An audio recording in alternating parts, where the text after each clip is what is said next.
Well, hello there, and welcome to A Film a Day, Awards Season 2023, with me, Jordan Woodley.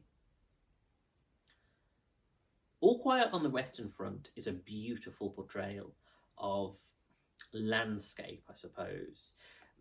Very much like, and comparison being The Thief of Joy, it made me think a little about Dunkirk, how we've in the literature of cinema, setting as a character is not an original idea, but in the last few years, where it comes to war films, there has been this culture of having the setting become the primary character. Now, it might be, and I will put my hands up to this, that because this is a foreign language film, that there is that slight sense of alienation, that I don't relate to your central characters quite as directly, that there is a barrier that is the fact that they are not speaking the English language, and that might be a bias of mine. But my feeling is that no, it is intentional, because we're not introduced to the characters at the beginning of the story. We're introduced to the setting, we're introduced to the landscape, we're introduced to the brutality of war. And I feel that what's being said here is more about World War One being a character, and the trenches of France being a character just as much as your central group of men. That being said, obviously the idea is that we get to know these characters and see their bond and see their connection before inevitably the devastation of where they are and what is going on starts to affect them one by one, and consequently leads to what is essentially a tragedy. I feel conflicted about this because war films are not my go-to genre. Everyone has a particular genre blind spot, and I'm starting to feel that the war genre is one of mine.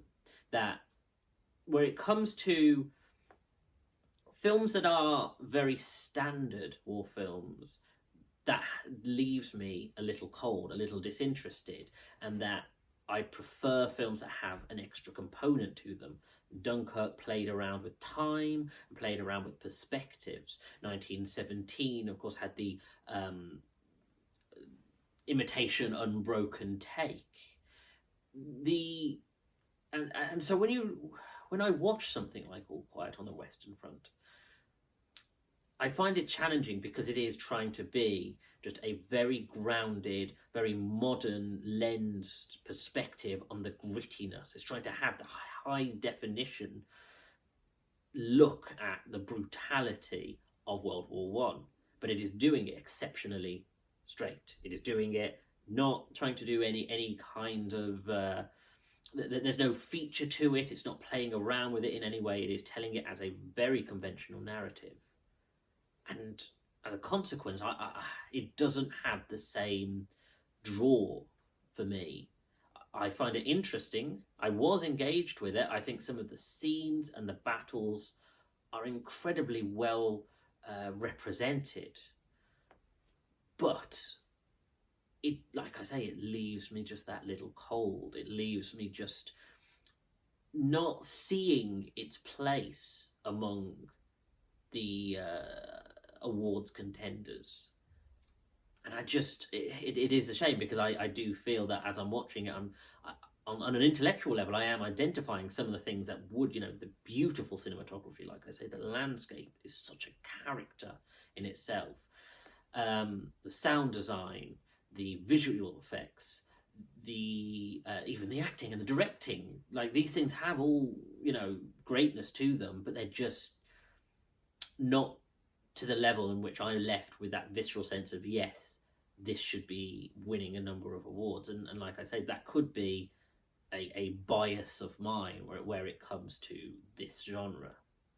I do think it is an exceptional film in what it is, but like I say, I think I want some kind of gimmick, I suppose, and I think maybe this is a case where the culture maybe go against me, or it may be in agreement with me. We'll only know when the awards happen, but who's to say? Anyway, thank you for joining me. Take care.